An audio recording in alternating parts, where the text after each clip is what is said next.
네, 안녕하십니까. 조도우입니다. 자, 이번 시간 데이터베이스 세 번째 시간이고요. 모델링이라는 제목으로 함께 해보도록 하겠습니다. 자, 우선 첫 번째, 이번 시간 학습 내용부터 살펴보게 되면, 모델링의 종류와 개념을 이해할 수 있는 시간으로 만들어 주셔야 되는데, 자, 모델링이라는 개념은 다른 말로 표현한다 그러면 뭔가를 만들기 위해서 설계한다 이렇게 생각하시면 되겠어요. 자, 우리는 지난 1강, 2강을 통해서 데이터베이스의 개념과 그리고 데이터베이스의 여러 가지 용어들을 통해서 키와 무결성까지 우리가 공부를 했었잖아요. 자, 우리는 고객이 요구하는 그 요구 조건을 받아들여서 고객이 요구하는 데이터베이스라는 어떤 형태의 프로그램을 직접 제작해 주기 위해서 반드시 컴퓨터의 그 데이터베이스의 형태를 입력하기 전에 모델링 과정을 거쳐서 설계를 완성을 해야 된다는 거죠. 그 설계 도면을 보고 건물을 짓듯이 설계 도면을 보고 직접 컴퓨터에서 데이터베이스 시스템을 구축한다라고 보시면 되겠어요. 자, 이번 시간에 공부할 목표는 뭐다? 우리가 본격적으로 컴퓨터에 입력하기 전에 고객의 요구 조건을 받아들여서 데이터베이스 시스템을 만드는 설계 단계에 대해서 공부를 한다. 이렇게 생각을 하시면 되겠습니다. 자, 그러면 첫 번째 화면을 통해서 이번 시간에 공부할 테마부터 정리한다면 이번 시간에 공부할 테마는 바로 이 모델링이라는 거죠. 자, 지난 시간에 데이터베이스의 개념을 정리했었고 그리고 이어서 데이터베이스의 키와 무결성을 공부했다면 이번 시간의 모델링, 다음 시간에 정규화로 이어지도록 하겠습니다. 사실 정보처리 기사나 산업기사 강의의 데이터베이스에서는 이 모델링이라는 이 테마만 가지고 강의를 1시간짜리로 3시간 동안 강의를 해야 될 분량이에요. 그 분량을 줄여서 우리 기능사에서는 딱 한 강의로 보내드리는 만큼 역시나 강의 속에서 만들어서 설명해 드리는 모든 내용들이 시험에 다 나온다고 보시면 되겠습니다. 자, 그러면 이제 첫 번째 화면을 통해서 일단 개념부터 잡아보도록 하죠. 자, 우리가 이번 시간에 공부하게 될 이 내용 자체가 현실 세계의 관점으로부터 모델링을 하는데 그 모델링의 절차는 크게 3단계로 이루어집니다. 여러분들이 필기 공부할 때도 한번 나왔던 내용이기는 해요. 첫 번째가 바로 개념적 모델링, 그 다음에 논리적 모델링, 물리적 모델링 단계를 거쳐서 데이터베이스라는 시스템이 만들어지는 순서가 이루어진다는 거죠. 모델링을 다른 말로 설계한다고 말씀드렸죠. 고객의 요구 조건이라는 것은 현실 세계의 관점에서 제가 데이터베이스 시스템 중에서 예를 하나 든다 그러면 기사친구 사이트를 예를 들게요. 기사친구라는 사이트에서 제공하는 회사가 하는 일은 수많은 고객들을 대상으로 이렇게 온라인 강의를 만들어서 컨텐츠를 제공함으로써 그 회원들이 회원가입을 통해서 수강 신청을 하고 수강 신청했던 학생들이 강의를 들음으로써 여러분의 원하는 목적을 달성을 하게 되는 거죠. 그러면 기사친구라는 회사가 좀 크기 때문에 자체적으로 데이터베이스 관리자와 뭐 프로그래머와 디자이너와 또 상담원들이 쭉 이렇게 여러 명이 이제 존재하는 회사란 말이죠. 그런데 조금 더 그 규모가 좀 작은 회사 같은 경우에는 이런 기사친구라는 데이터베이스를 구축하고 만들어주는 사이트를 이런 거를 전문적으로 개발하는 회사에다가 의뢰를 한다는 거죠. 그러면 만약에 기사친구라는 사이트를 만들기 위해서 전문적인 어떤 기술들이 없기 때문에 전문적인 회사에 의뢰를 할 때 그 회사에서 프로그램을 만드는 프로그램 개발자가 기사친구 회사에 현장으로 와서 니네 도대체 무슨 일을 하는 그 데이터베이스를 우리가 만들어 줘야 되느냐라고 물었을 때 기사친구 대표이사는 이렇게 얘기했죠. 학생들이 일단 회원가입이 만들어져야 되고 회원가입이 되게 되면 우리가 강의 컨텐츠를 인터넷에 올려야 되고 그러면 그 강의 컨텐츠를 올렸을 때 회원가입한 학생들이 수강 신청을 했을 경우에 그 학생에게만 이 인터넷 강의가 나가게 만들어주고 그 다음에 그 학생들이 어떤 게시판에 글을 올렸을 때 답글도 빨리빨리 달아줄 수 있도록 하고 뭐 이런 구체적인 얘기를 하겠죠. 그러면 프로그램 개발자 입장에서 그 고객의 요구사항을 듣고 니네가 요구하는 게 이런 것이구나. 그러면 이런 시스템을 내가 만들어 줄게 라고 할 때 설계 도면을 먼저 종이에다가 고객의 요구 조건을 막 이렇게 받아 적는 거야. 받아 적으면서 그림도 그려가면서 여러 가지 형태를 만드는 거죠. 그렇게 만드는 과정이 바로 이 모델링이다라고 보시는 거죠. 그래서 현실 세계의 관점을 개념적 모델링을 통해서 개념적 형태의 어떤 구조를 만드는 겁니다. 그 구조를 만들었다면 이제 논리적 모델링, 논리적 설계 단계를 통해서 논리적인 형태의 구조를 만들고 그 다음에 최종적으로 물리적 모델링 단계에서 데이터베이스, 실제 데이터베이스 컴퓨터에 데이터를 입력하면서 그 형태의 구조화시켜서 데이터베이스를 완성시키는 그런 형태로 이어진다는 거예요. 여러분 시험 문제에서는 이제 구체적으로 이렇게 개념 위주로나 어떤 설계 위주로나 형태로는 문제가 안 나오고 단답형으로 이게 무엇입니까? 라고 물었을 경우에 만약에 답이 될 수 있는 것은 개념적 모델링이 뭐냐라고 물었을 때는 문제 지문에 반드시 현실 세계의 관점을 개념적 형태의 구조로 바꾸는 형태의 모델링을 무엇이라고 하느냐. 그럼 답은 개념적 모델링이다. 이렇게 나올 수가 있겠죠. 그쵸? 그러니까 그 개념으로 여러분들이 공부를 하셔야 되고요. 자, 논리적 구조로 넘어가는 단계를 논리적 모델링. 실제 데이터를 구조화시켜서 DB에 담는 형태를 우리가 물리적 모델링이다. 이렇게 해서 3단계 모델링 과정을 여러분들 이해하는 게 중요하다고 말씀을 드립니다. 자, 제가 뭐 기사 친구 사이트를 개발하는 단계에 대한 예를 들었기 때문에 앞으로 계속 이 데이터베이스 강의가 끝날 때까지 여러 가지 예를 들어서 설명을 해 드릴 거니까 예를 들어서 설명하는 부분에서 아 재밌다 해서 거기만 기울이지 마시고 실제 시험 문제에 나오는 게 무엇인지를 파악해서 그 용어 위주로 암기하는 학습을 해 주셔야 된다고 다시 한번 말씀을 드립니다. 자, 구체적인 설명 한번 볼까요? 자, 개념 설계는 뭐다? 현실 세계에 대한 인식을 추상적인 개념으로 표현하는 과정이다. 여러분 시험 문제에서는 이렇게 지문이 나오고 답을 이렇게 찾는 형태로 문제가 나올 겁니다. 자, 논리적 설계 마찬가지입니다. 현실 세계에 발생한 데이터 형태를 컴퓨터가 이해하고 처리할 수 있는 논리적인 데이터 구조로 변환시키는 게 논리적 설계고요. 자, 물리적 설계라는 것은 데이터베이스 파일에 특정한 저장 구조와 접근 경로를 결정하는 과정이다. 실제 데이터베이스의 어떤 내용을 담아두는 그 마지막 단계가 물리적 설계 단계다. 자, 이 세 가지 중에서 어느 한 개는 무조건 여러분 시험에 나올 정도로 중요한 내용입니다. 별표 3개짜리입니다. 별표 3개 하면서 정리를 해보세요. 자, 별표를 한번 같이 한번 해볼까요? 이거 3개 전체가 시험에 뭐가 나올지는 모르겠지만 여러분 시험에 반드시 나올 만한 것이기 때문에 별표 3개 하면서 반드시 외워두실 수 있도록 해주세요. 자, 이어서 다음 페이지 보도록 할까요? 자, 그러면 우리가 이번 시간에 이제 개념적 데이터 모델링, 논리적 데이터 모델링, 물리적 데이터 모델링 세 가지에 대해서 구체적으로 배울 거잖아요. 그 첫 번째로 개념적 데이터 모델링에 대해서 공부를 하는데 그 개념적 데이터 모델링을 할 때 필요한 도구들이에요. 이 도구가 Entity Relationship Diagram이라 해서 줄여서 ERD라고 하는데요. 이 ERD를 다른 말로 ER 도형이다. 이렇게 얘기를 하거든요. 뭐 우리말로 번역한 그대로죠. 자, 이 ER 도형은 누가 만들었냐면 피터 첸이라는 사람이 만들었어요. 피터 첸이라는 사람이 만들었는데 자, 이것도 좀 여러분들이 개념을 좀 이해하기 위해서 제가 다른 예를 들어서 설명을 좀 드린다면 이런 개념이라고 생각하시면 돼요. 여러분들이 만약에 정보 처리 자격증을 따기 위해서 이제 책을 하나 구입을 했어요. 책을 하나 구입을 해서 저랑 같이 이렇게 수업을 하잖아요. 그럼 수업을 하면 제가 수업 시간에 이거는 시험에 무조건 나올 거니까 별표 3개 하세요. 이거는 줄 치세요. 이건 별표 2개 하세요. 이거는 별표 1개 하세요.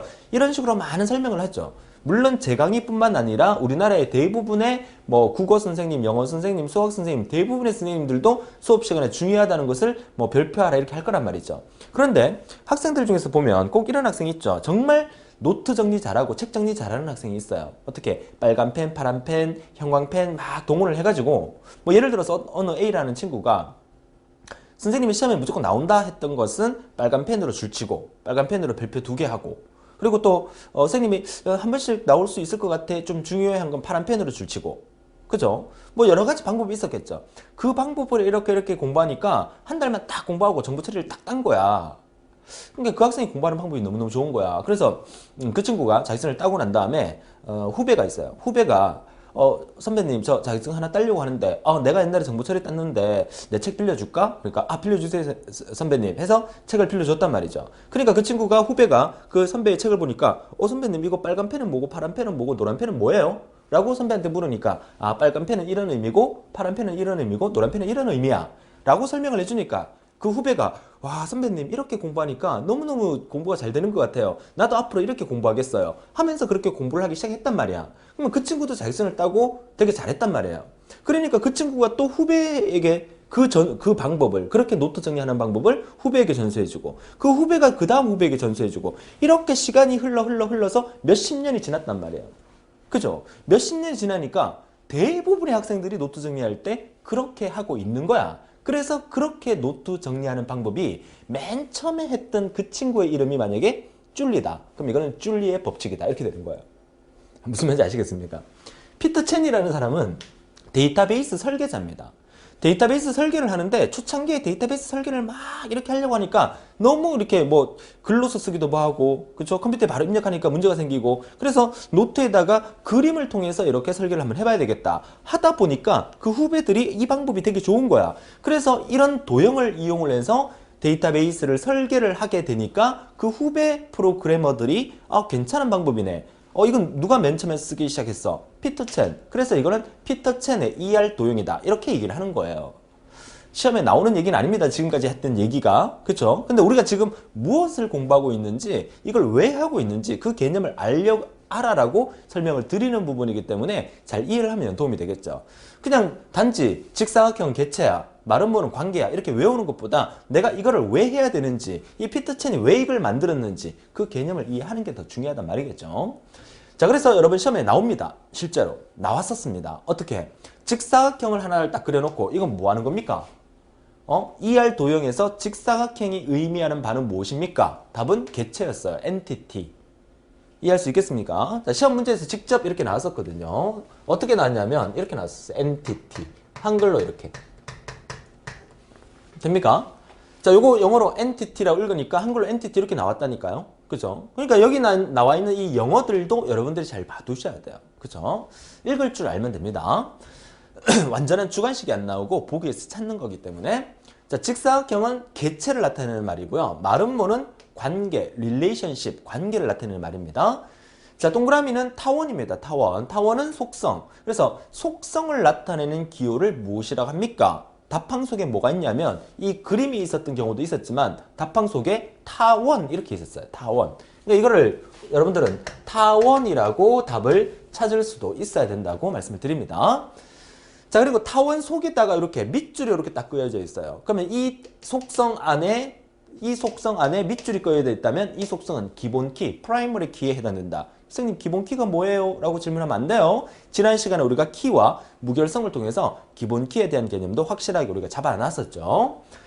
자, 그 다음에 그러니까 개체와 개체 사이에 관계가 형성이 돼 있고 그 관계를 이렇게 선분으로 연결돼 놓고 그 다음에 M이 적혀 있는 것은 이 개체와 이 개체와의 관계가 다대다 관계다라는 것을 나타내는 거예요. 우리 이번 시간 맨 마지막 시간에 뭐 1대 다 1대1 다대다에 대해서 우리가 한 번 더 배우게 될 겁니다. 그래서 이 개체와 이 개체 사이는 다대다 관계를 성립하고 있다. 그래서 개체 간의 관계를 나타내는 거고 그 개체 간의 연관성을 나타낼 때 이런 형태의 그림으로 표현한다 라는 얘기고요. 자, 이렇게 표현할 때 중간에 이 선분들이 있죠. 이렇게 선분. 자, 이 선분이 나타내는 말은 개체와 속성을 연결한다는 의미입니다. 자, 이거 시험에 나올 때 이렇게 나올 수도 있어요. 선분이다.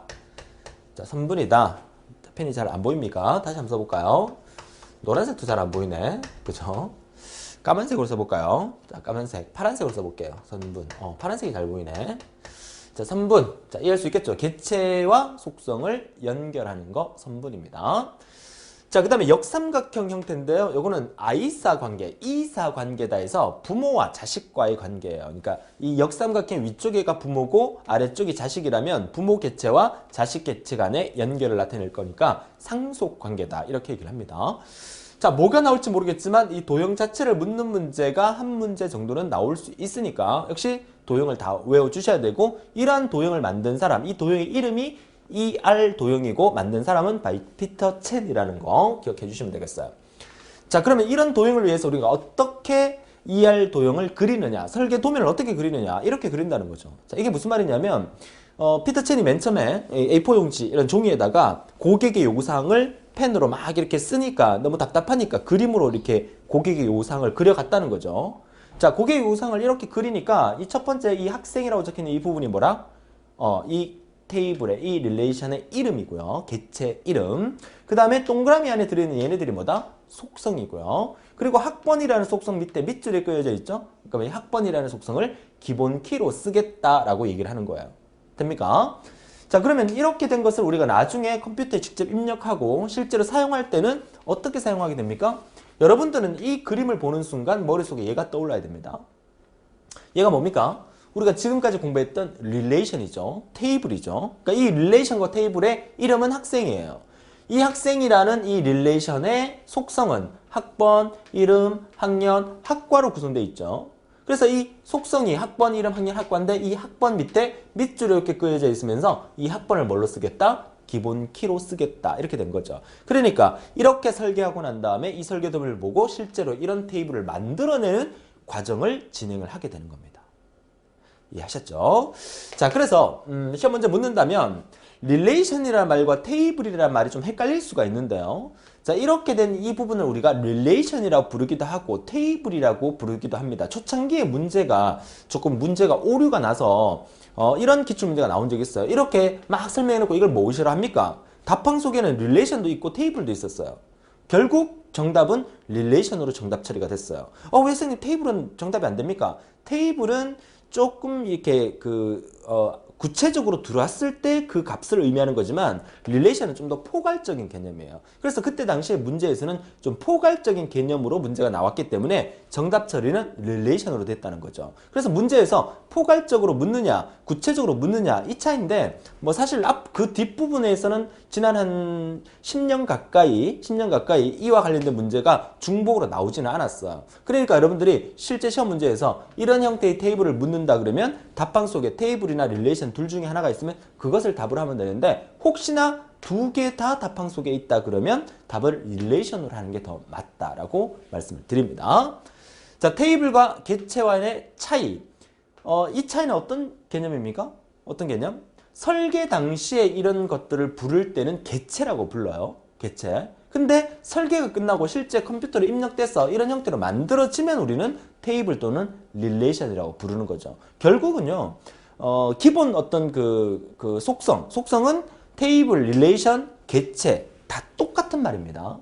이해할 수 있겠습니까? 다 똑같은 말인데 설계 단계에서 이런 식으로 표현하는 것을 객체라고 한다면 설계가 끝나고 실제 컴퓨터에서 사용될 때는 이런 형태를 릴레이션 또는 테이블이라고 얘기를 한다는 거죠. 자, 이해할 수 있겠습니까? 자, 이렇게 해서 이번 화면을 통해서 시험 문제에 충분히 나올 수 있는 ER 도형의 기호의 의미를 파악하는 게 중요하다 말씀을 드리고요. 자, 이어서 ER 도형을 구체적인 예를 좀 더 보도록 하면 뭡니까? 학생이라는 객체, 그죠? 학생이라는 객체의 속성은 학번, 이름, 학년, 학과 코드가 있고요. 그 다음에 학과라는 객체 안에 속성이 학과 코드와 학과가 있네요. 학생과 학과는 밀접한 관계가 있어요. 어떤 대학교의 학생이라면 그 학생에게는 반드시 학과가 존재를 하겠죠. 학과가 없는 학생은 없습니다. 그죠? 물론 초등학교에는 과가 있습니까? 없죠. 고등학교에는 뭐 있죠. 무슨 과 또는 인문계 고등학교에서는 뭐 문과, 이과 이런 개념이 있으니까. 그쵸? 근데 뭐 초등학교는 없다고 해서 이게 잘못됐다 이런 의미는 아니고요. 뭐 대학교를 기준으로 했을 때 이렇게 표현한다 그러면 학생이라는 객체 안에는 학번, 이름, 학년, 학과 코드라는 속성이 있다면 학과라는 객체에는 학과 코드와 학과라는 속성이 존재해서 이 학과 테이블과 학생 테이블, 다시 말해서 학생 객체와 학과 코드 객체는 소속이라는 관계가 성립되어 있다. 그 관계는 일대 다관계가 성립되어 있다. 무슨 뜻이죠?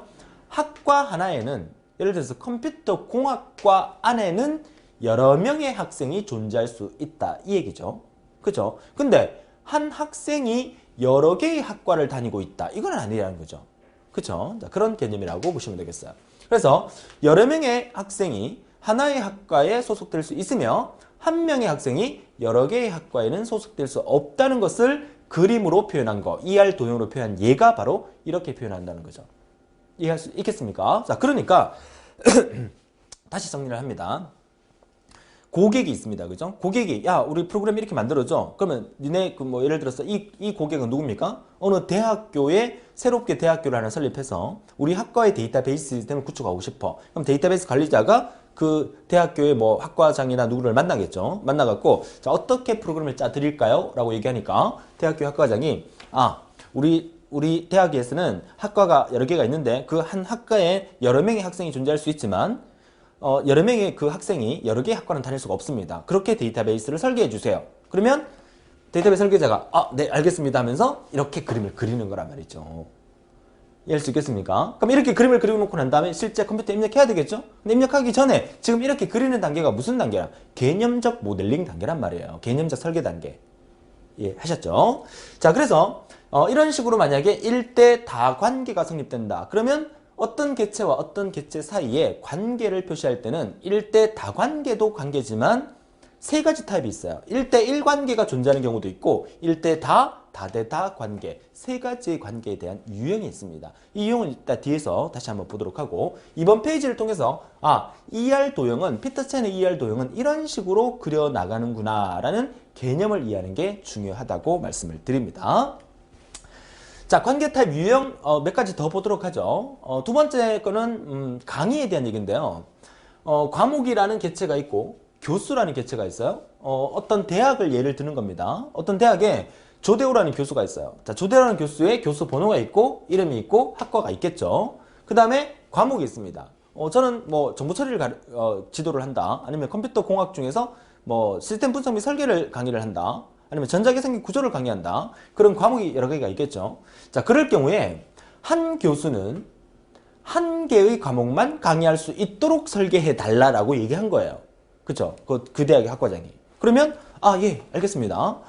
한 명의 교수는 한 과목만 강의할 수 있도록 설계를 해드리겠습니다. 해서 그림을 그린 게 이렇게 되는 거죠. 그래서 한 명의 교수는 한 과목만 강의하고 한 개의 과목은 한 교수에 의해서만 강의되어지도록 설계한 그림이 요 그림이란 얘기예요. 그죠? 자, 그 다음에 세 번째 예는 학생이 있고 그리고 과목이 있어요. 그러면 학생이 여러 과목을 수강할 수가 있죠. 전자계산기 구조, 뭐 소프트웨어 공학, 뭐 시스템 분석 및 설계 여러 가지 과목을 수강할 수가 있어요. 그리고 만약에 소프트웨어 공학이라는 과목이 있어요. 그러면 소프트웨어 공학 과목은 여러 명의 학생이 이 과목을 들을 수도 있는 거잖아요. 이런 경우에는 뭐다? 다대다 관계로 만들어 주세요 라고 얘기를 했기 때문에 소프트웨어 설계자는 네, 알겠습니다. 그렇게 만들어 드리겠습니다 하면서 이렇게 설계 도면을 만들었다는 거죠. 그죠? 우리는 지금 뭘 하고 있습니까? 우리 지금 뭘 하고 있어요? 이번 시간에 공부하는 제목이 뭡니까? 모델링이죠. 모델링은 뭐라 그랬어? 설계한다는 의미라 그랬었죠. 그 중에서 뭐 한다? 고객의, 현실 세계에 존재하는 고객의 요구 조건을 어떻게? 개념적으로 설계하는 단계다. 피터첸이 만든 ER 도형으로 이런 식으로 설계하는 단계, 개념적 모델링 단계를 우리가 지금 공부를 하고 있다. 이 말입니다. 그쵸? 이해하셨죠? 자, 그럼 이어서 이번에는 ER 도형을 릴레이션 스키마로 변환하는 과정입니다. 이 릴레이션 스키마라는 얘기는 이 스키마는 뭡니까? 릴레이션의 틀, 구조죠. 무슨 말이냐면 자, 이게 앞 페이지에서 자, 이 그림을 보면 이 그림에서 이게 하나의 릴레이션이라고 말씀드렸어요. 이 릴레이션 중에서 학번, 이름, 학년, 학과, 속성 및 집합 이 파란색 진하게 된 이 부분이 뭐야? 이 부분이 릴레이션의 스키마예요. 그 다음부터 이 데이터는 우리가 입력하는 거잖아. 그러면 실제 ER 도형을 보고 이 틀을 만들어 주는 과정, 릴레이션 스키마를 만들어 주는 과정. 그래서 자, 이번 페이지에서는 자, 이렇게 ER 도형을 통해서 이렇게 그렸는 그림을 이렇게 바꾸는 과정이 뭐다? ERD를 릴레이션 스키마로 변환하는 과정이다. 이 변환하는 과정을 우리가 이름하여 뭐라 부르냐면 바로 매핑 룰이라 부릅니다. 이 매핑 룰 별표 3개. 여러분 시험에 아주 잘 나오는 부분이에요. 자, 이 부분 별표 3개. 자, 펜 굵기가 갑자기 줄어들었어요. 그죠? 좋습니다. 별표 3개. 매핑 룰. 여러분 시험에 상당히 많이 나오는 부분이에요. 반드시 기억을 해주셔야 돼요. 뭐 ER 도형을 릴레이션 스키마 형태로 바꾸는 과정이 바로 매핑 룰이라고 얘기를 합니다. 그럼 어떻게 바꾸느냐? 보세요. 수강생이라는 개체가 있죠? 수강생이라는 개체에는 속성이 아이디, 이름, 과목, 전화번호가 있어요. 그럼 얘를 어떻게 바꾼다? 이렇게 바꾼 거잖아. 수강생이라는 개체 이름을 이렇게 적고 이렇게 릴레이션 스키마 형태의 구조에다가 아이디, 이름, 과목, 전화번호 넣고 아이디는 기본키니까 밑줄을 쫙 꺼주고 이렇게 해놓고 난 다음에 나중에 여러분들이 여기에다가 데이터가 이렇게 쭉 입력될 거란 말이에요. 그죠?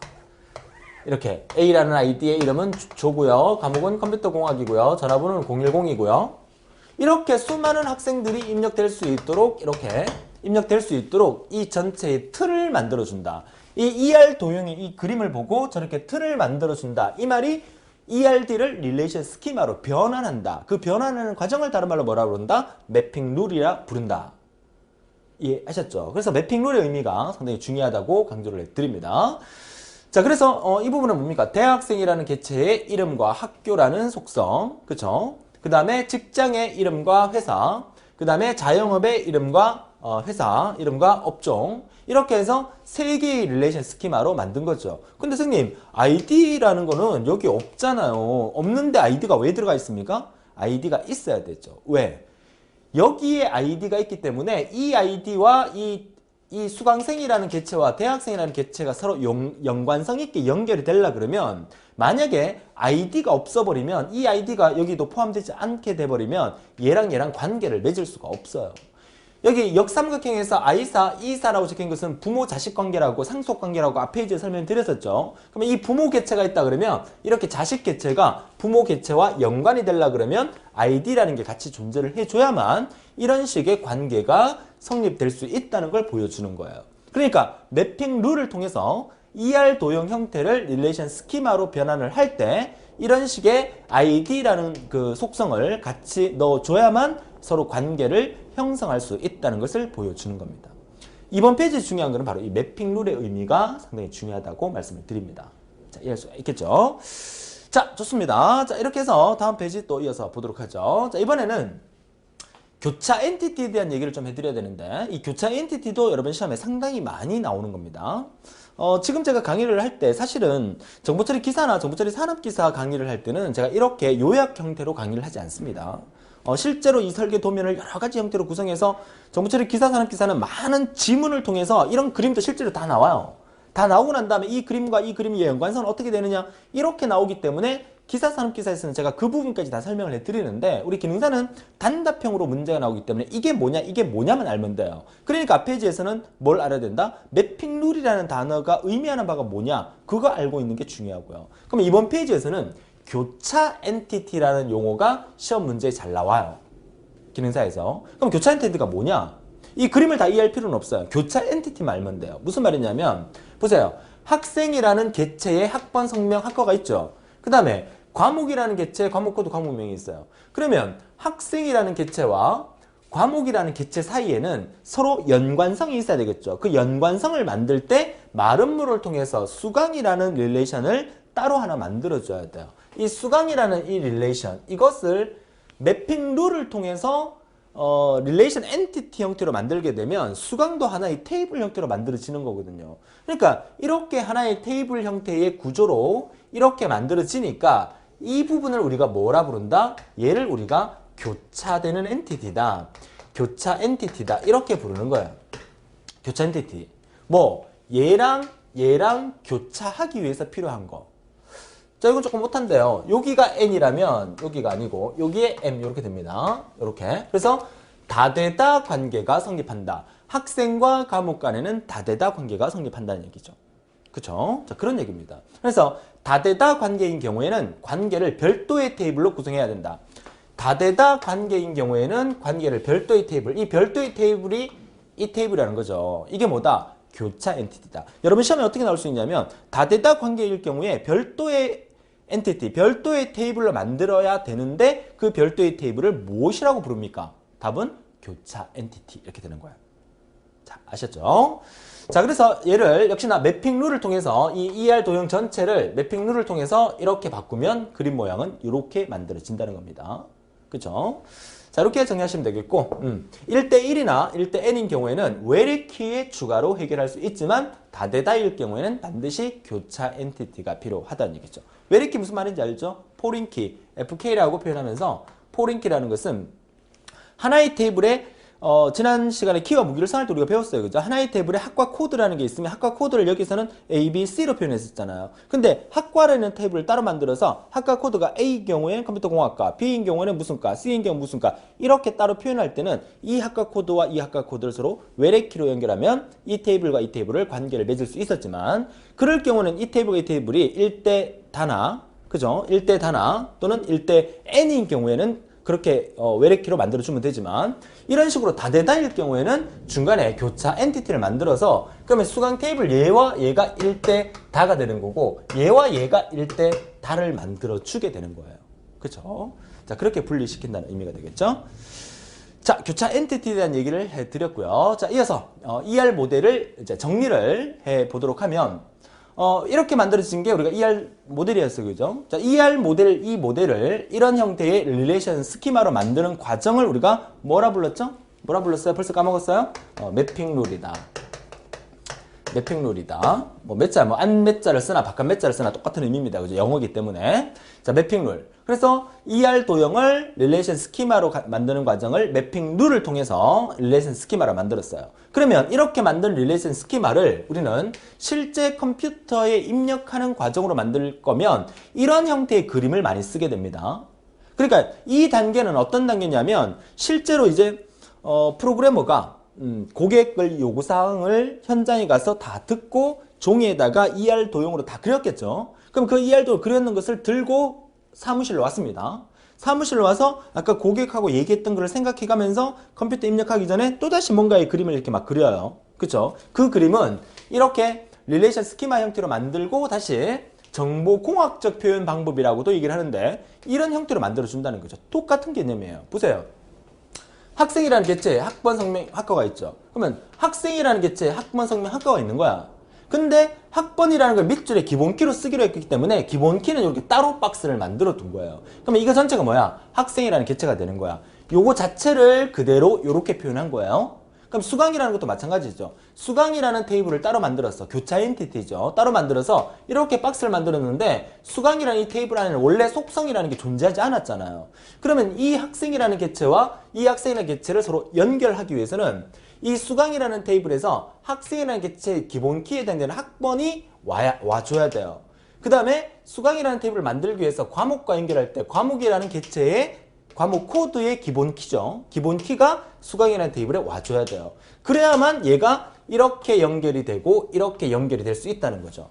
원래는 이 개체와 이 개체의 관계가 M 대 M이었어요. 그죠? M 대 M, 다대다였어요. 이렇게 수강이라는 교차 엔티티를 쓰니까 이렇게 연결함으로써 1대 N 관계가 성립이 되고 또 이렇게 연결하면서 1대 M 관계가 성립이 됐죠. 요거 1대 N이 여기 아니고 여기가 1이고 여기가 N입니다. 자, 이런 관계가 성립이 되는 거예요. 자, 이해할 수 있겠습니까? 자, 이렇게 표현하는 게 뭐다? 논리 ERD라고 되어 있죠. 이 논리 ERD가 뭐야? 이제 우리가 개념적 설계 단계를 떠나서 논리적 설계 단계로 넘어온 겁니다. 개념적 설계 단계는 뭐야? 고객의 요구 조건을, 현실 세계의 요구 조건을 받아들여서 ER 도형 형태로 만드는 게 개념적 설계 단계라면 그 개념적 설계 단계에서 이런 식으로 릴레이션 스키마를 만들어서 논리적인 ER 도형, 이거 정보공학적 표현 방법이라고 얘기하는데 이런 형태로 만들어 줄 때를 우리가 논리적 모델링 단계다 이렇게 얘기를 합니다. 그러면 이렇게 만들어 놓고 이걸 보고 컴퓨터에 그대로 입력하는 게 아니라 얘네들 자체에는 뭔가의 옵션이 들어가야 돼요. 옵션. 그 옵션을 이렇게 붙여준 거죠. 이 그림, 이 그림, 이 그림, 이 그림, 이 그림, 이 그림 다 똑같은 그림인데 학번을 쓸 때는 CHAR 갈로 3 이게 무슨 말이냐면 학번이 입력받을 때는 문자 형태로 문자를 캐릭터로 합니다. 그죠? 캐릭터 3자리로만 입력받도록 하자. 그 다음에 성명을 입력받을 때는 문자 6자리로 입력받도록 하고 공백이 있으면 안 되게 하자. 널 값이 존재하지 않도록 하자. 비어있는 값이 존재하지 않도록 하자. 그죠? 그 다음에 학과라는 속성에다가는 역시 캐릭터 6자리로 입력받도록 하자. 이거 여기서 구체적으로 지정을 해주는 거죠. 자, 이게 무슨 뜻이냐면 만약에 여러분들이 인터넷에 어떤 사이트에 회원가입을 하려고 그래요. 여러분 지금 제 강의를 듣고 계시는 대부분의 여러분들께서는 아마 네이버나 뭐 지마켓이나 11번가나 이런 쇼핑몰에 한 번씩 회원가입을 하셨을 거예요. 물건을 구매하거나 어떤 정보를 찾기 위해서. 회원가입을 할 때 맨 처음에 뭐 넣었어요? 아이디 입력했죠. 그 다음에 주민번호, 요즘은 주민번호 입력 못하게 돼 있지만 과거에는 주민번호도 입력했었어야 돼요. 그죠? 그 다음에 전화번호, 주소, 여러분 이름 이렇게 입력하잖아요. 그 외에 밑에 취미, 특기 뭐 어쩌고저쩌고 입력하라 그러잖아. 그런데 취미, 특기 이런 것들은 입력 안 해도 회원가입은 돼요. 그죠? 근데 성명이나 아이디나 뭐 주민번호나 전화번호는 입력 안 하면 회원가입이 안 돼요. 그 말은 무슨 말이냐면 여기서 성명이라는 것은 난널로 돼 있잖아요. 난널이라는 말은 성명은 반드시 입력을 하게끔 하라는 얘기예요. 근데 여기서 학과는 난널의 의미가 이런 의미가 없잖아. 그럼 학과는 입력을 해도 되고 안 해도 되고 입력을 하든 안 하든 회원가입은 되게 만들어주는 거예요. 선생님 그러면 학번은 무조건 입력해야 되는 거 아닙니까? 맞습니다. 학번은 무조건 입력해야 돼요. 왜? 기본키잖아요. 기본키라는 것은 그 값의 유일한 값을 나타내는 거기 때문에 무조건 입력을 해줘야 돼요. 됩니까? 이제 이런 형태로 캐릭터 세 자리, 그러니까 학번을 입력할 때 만약에 세 자리 이상을 입력하게 되면 입력 자체가 안 되게 만들어주는 거야. 여러분들 왜 인터넷에 그 회원가입할 때 주민번호 입력할 때 주민번호가 만약에 앞에 6자리고 뒤에 7자리면 7자리 이상을 입력하면 더 이상 숫자가 입력이 안 되잖아요. 그렇게 만들어. 왜? 캐릭터 또는 그 숫자면 인테저. 그렇게 자릿수를 이렇게 지정했기 때문에 그 자릿수의 글자 수만큼만 입력받게끔 해준 거라는 거죠. 이렇게 설계를 하는 거예요. 지금 제가 여러분들이 지금 데이터베이스 강의를 이렇게 듣고 있으니까 그래서 인터넷에서 회원가입이나 데이터 입력할 때 그러했었구나 라고 머리가 지금 반짝반짝 거리는 사람이 있을 겁니다. 그죠? 그래서 이 정보 처리가 좋은 거예요. 이 정보 처리 강의에서 말고는 이런 내용을 여러분들이 같은 비전공자가 이런 내용을 알 기회가 없어요. 정보 처리 자격증을 따고 안 따고를 떠나서 여러분들이 이 내용을 안다 그러면 앞으로 생활할 때, 그죠? 뭐 예를 들어서 여러분들이 나중에 결혼을 하고 지금 결혼을 하신 분도 계시겠지만 뭐 시집장가 가서 애기들 놓으면 애기들이 부모님한테 질문할 거냐. 엄마, 아빠, 이거는 왜 나는 더 숫자를 많이 입력하고 싶은데 왜 숫자는 요것밖에 입력이 안 돼? 라고 질문한다면 여러분 대답할 수 있습니다. 왜? 이거는 데이터베이스 설계자가 요 자리에다가 숫자를 7자리만 입력할 수 있도록 캐릭터 갈로 7이라고 입력을 했기 때문에 7자리까지만 입력할 수 있는 거야. 그 사람의 프로그래머가 그렇게 만들었어 라고 얘기해 줄 수 있는 부모님하고 몰라, 그건 뭐 그렇게 됐겠지, 이렇게 하는 거하고 그냥 차원이 다르다는 거죠. 여러분은 뭘 배우고 있어요? 정보 처리를 배우고 있어요. 오늘날 IT 시대를 이끌어 가진 않지만 IT 시대에 파묻혀서 갈 수 있는 그런 사람이 되는 거예요. 이 정보 처리 강의를 들음으로써. 그쵸? 뿌듯합니다, 저는. 이런 부분을 수업할 수 있다는 게. 그죠? 물론 전공자들은 다 합니다. 물론 전공자들 중에서 농땡이 쳐갖고 공부 안 해갖고 이런 거 모르는 사람도 있겠지만 오늘날 우리나라가 IT의 최대 강국 아닙니까? 그쵸? IT의 최대 강국에 살면서 그런 어떤 여러 가지 서비스를 우리가 편하게 이용을 하면서 물론 그 원리까지 생각을 하고 이용하는 사람은 없지만 그래도 그 원리를 아는 거하고 모르는 거하고는 차이가 있다는 거죠. 그쵸? 중요한 얘기입니다. 자, 그래서 이렇게 이제 구체적인 옵션까지 넣어서 만드는 과정까지 만들어서 실제로 컴퓨터의 데이터를 입력하게 한다. 자, 이번 페이지에서 공부한 건 뭐다? ER 모델을 최종적으로 정리를 하게 되고 최종 정보공학적 표현 방법까지 우리가 알아봤다는 얘기죠. 자, 그러면 이어서 다음 페이지 보도록 하죠. 자, 다음 페이지에 이거는 제임스 마틴이라는 사람이 만든 형태예요. 이런 형태가 정보공학적 표현 방법이라고. 그쵸? IE 표현 방법이라고 하죠. Information Engineering ERD라 해서 IEERD라고 얘기를 합니다. 자, 논리 계측 관계라고 얘기를 하죠. 그러니까 ER 도형을 이렇게 논리적인 계측 관계로 만드는데 학생이라는 테이블, 수강이라는 테이블, 과목이라는 테이블을 이렇게 만들어 놓고 얘와 얘의 관계를 우리가 앞에서는 어떻게 했냐면 그냥 원래는 얘가 1대 n 이렇게 표현을 했었잖아요. 1대 n. 자, 의미만 파악합니다. 사실은 원래 이거 이렇게 그리면 안 돼요. 그죠? 지금 이 그림이 좀 잘못됐는데 원래는 지금 얘가 뭐라 그랬어요? 아까 교차 엔티티라고 그랬죠? 교차 엔티티니까 얘가 1대 n 이렇게 돼야 됩니다. 여기서부터 얘가 1대 n 이렇게 돼야 됩니다. 원래는 얘가 n 대 m이었잖아요. 그죠? 다대다였기 때문에 교차 엔티티가 들어가면서 여기서 1대 다 이렇게 되는 거예요. 근데 이 그림은 지금 좀 잘못 그려놨습니다. 의미만 파악하세요. 자, 그러니까 이렇게 요게 맞는 그림이니까 요것만 볼게요. 요거는 지금 이걸 뒤집어서 거꾸로 그려야 됩니다. 아시겠죠? 자, 얘가 1대 다니까 이 그림이 좀 희한하게 생겼다, 그죠? 맞죠? 어떤 사람은 그래서 이게 좀 세발처럼 생겼다고 해서 세발 표기법 이렇게 얘기하는 사람도 있는데 원래 정확한 방법은 정보공학적 표현 방법이다, 이렇게 얘기를 해야 됩니다. 자, 1대 다죠. 그러니까 여기서 이렇게 관계가 맺어져 있고 여기가 1이고 여기가 여러 개 다 이렇게 표현하는 거야. 그럼 얘가 1대 다가 될 수도 있고 1대 0이 될 수도 있고 1대 1이 될 수도 있다. 뭐 이런 의미거든요. 다음 페이지에서 이거 구체적으로 요 기호에 대해서 보여드릴게요. 그러니까 요런 형태의 모양으로 만드는 거죠. 누가? 제임스 마틴이. 그죠? 이렇게 딱 표현하니까 뭐 세발 형태지만 이렇게 표현하니까 보기가 좋네. 이거 만들 때 이렇게 되게 만들으라는 거구나. 그죠? 이렇게 이해할 수 있다는 거죠. 자, 밑에 그림 보세요. 얘를 좀 더 구체적으로 표현한 거죠. 구체적으로 표현했는데 학생이라는 개체에다가 캐릭터 3자리, 캐릭터 6자리, 난널이고요. 캐릭터 6자리 학과. 얘는 학번 캐릭터 3자리, 과목 코드 캐릭터 3자리. 얘는 과목 코드 캐릭터 3자리, 과목명 캐릭터 10자리 난널 형태로 만들어라는 얘기고요. 그죠? 여기 이제 FK 적혀 있는 건 뭡니까? 포린키라는 얘기죠. 그러니까 얘네 두 개는 외래키 형태가 되는 겁니다. 여기 테이블의 기본 키와 여기 과목 테이블의 기본 키가 각각 수강이라는 교차 엔티티 안에 들어옴으로써 연결해 줘야 되기 때문에 얘 기본 키가 이렇게 오면서 자체 외래 키가 되는 거고 얘도 외래 키가 되는 거예요. 그죠? 자, 그런 의미예요. 그래서 여기 표현 방법을 이렇게 이제 세 가지로 표현했는데 이렇게 막대기 세로로 이렇게 내려오는 거 이게 이제 필수라는 거예요. 반드시 하나 존재해야 된다는 의미고 얘는 있어도 되고 없어도 되고 선택적이고 이렇게 된 거는 다중 여러 개를 의미하는 거예요. 그렇죠? 자, 이 표현 방법을 시험 문제 기능사 시험 문제에서 한번 나왔었습니다. 한번 볼까요? 자, 이런 관계를 표현하는 거죠. 그래서 선분을 이렇게 연결해 놓고 난 다음에 양쪽이 1, 1 이렇게 돼 있으면 1대1 좌우에 반드시 한 개씩 이렇게 관계가 성립되게 만들어라는 의미고요. 자, 이렇게 1, 1 하고 0 이렇게 들어간 거예요. 1대0 또는 1대1 왼쪽에는 반드시 한 개가 존재해야 되지만 오른쪽에는 없거나 한 개가 있어야 된다 이 말이죠. 그러니까 요 그림 보면 다 이해할 수 있겠죠. 그렇죠? 얘는 이렇게 표현된 거잖아. 그러면 1대 다가 되는 거겠죠. 1대 n.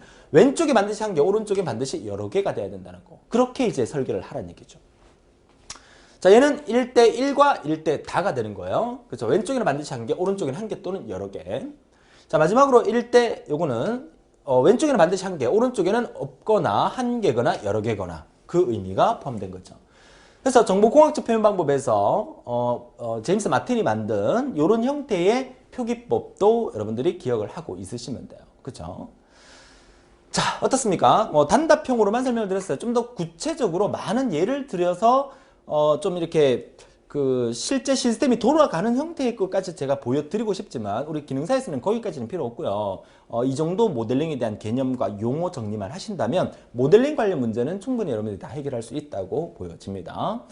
자, 우리는 이번 시간을 통해서 뭘 배웠냐면 데이터베이스 이번 시간을 통해서 모델링에 대한 개념을 우리가 다 정리를 했습니다. 자, 모델링이 뭡니까? 실제로 컴퓨터의 설계 단계라고 보시면 돼요. 우리는 데이터베이스 지난 1강, 벌써 지금 강의 종료하는 사람이 있는데 중요하지 마세요. 제 말 아직 안 끝났어요. 끝까지 들어주셔야 됩니다. 그죠? 공부 못하는 사람이 3대 조건이 뭐라고요? 지난 강의 한번 설명드렸었죠. 끝까지 들어주세요. 제가 수고하셨습니다 라고 인사하기 전까지는 계속 강의를 들어주셔야 합니다.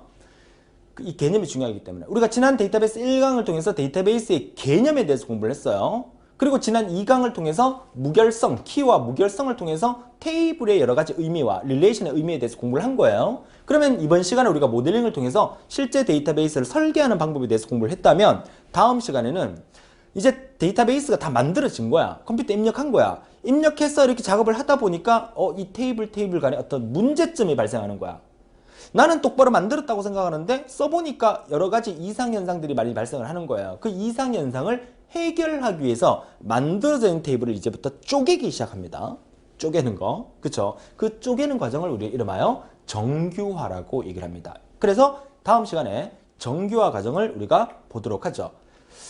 자, 그래서 이번 시간에 모델링에 대한 개념 정리하고요. 개념적, 논리적, 물리적 모델링에 대해서 정리를 잘 해주시고요. 다음 시간에 이상현상과 정규화에 대해서 공부를 하면서 정규화 문제도 여러분 시험에 단답형으로 용어 위주로 문제가 상당히 많이 나오니까 정규화도 여러분 잘 정리를 해 주셔야 하겠습니다.